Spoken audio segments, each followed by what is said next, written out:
D'abord, dites-moi comment vous vous appelez. Donc je m'appelle Molka Elafsi et donc je suis en deuxième année en tant qu'étudiante à l'IFSI ici de Lannion. Okay.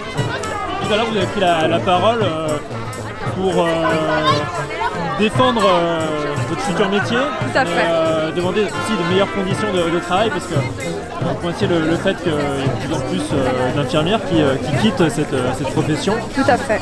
On a eu énormément de témoignages depuis plusieurs années et c'est lié au salaire aussi, mais à la quantité de travail c'est ça. Qui est très dur. Alors, comment vous vous projetez dans l'avenir et qu'est-ce que vous vous demandez pour améliorer les choses? Donc nous déjà on se projette dans l'avenir, on sait déjà un peu vers où on va, mais on n'a pas ce souhait que cela continue.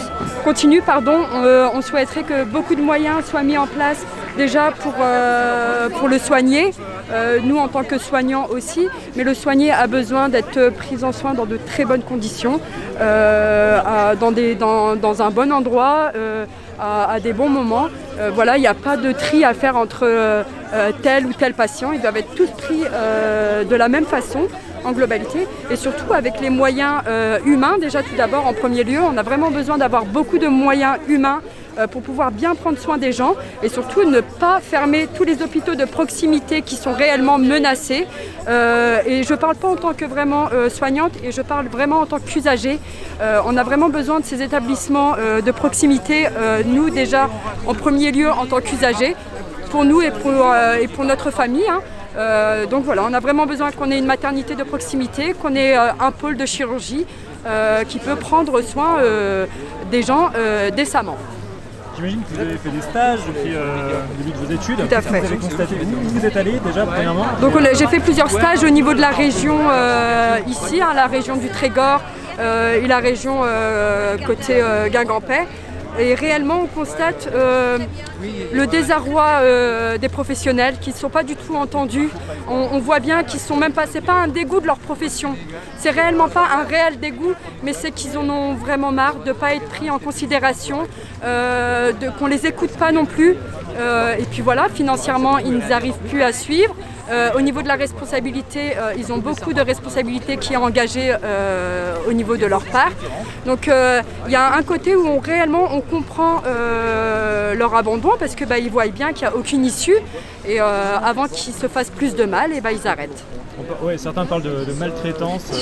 La maltraitance, c'est réellement institutionnel et c'est réellement lié à la hiérarchie qui impose beaucoup de choses, qui impose à des personnes de revenir travailler plus qu'il ne doit.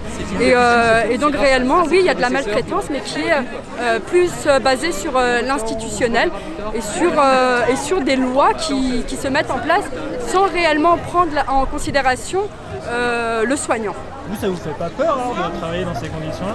On a quand même des craintes parce qu'on ne sait pas vers où on va réellement. On sait qu'ils recherchent du monde, on sait très bien qu'on aura du travail, mais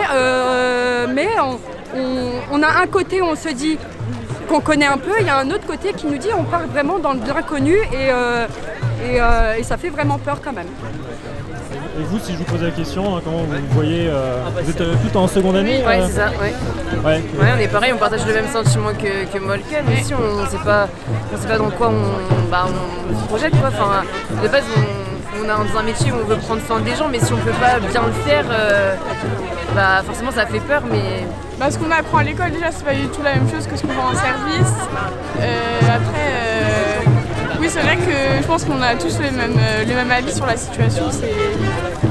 C'est pas quelque chose qu'on a envie de vivre en tant que soignant, mais de toute façon, c'est la passion qui...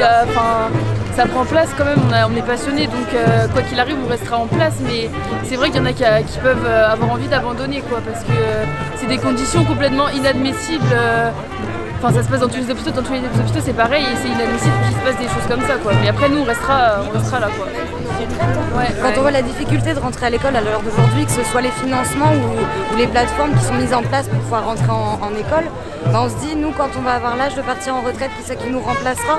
Tout est en train de s'universitariser aussi. Les formations, les accès aux formations sont compliqués. On est des exemples en tant qu'ancienne aide-soignante.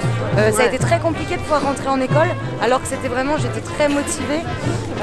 Donc voilà, on se bat déjà pour rentrer à l'école, on se bat pour avoir des financements et on se dit là plus tard jusqu'à quel âge on va devoir travailler. Pareil, on est maman. On se dit, donc ça veut dire que voilà, on n'a pas cotisé, on a eu des enfants. Là on est étudiante, on n'a pas non plus cotisé. Qu'est-ce qui va rester pour nous demain? Qu'est-ce qui va rester? Et qui c'est qui prendra notre relais? Et qu'on aura encore envie de le faire en plus. C'est ça.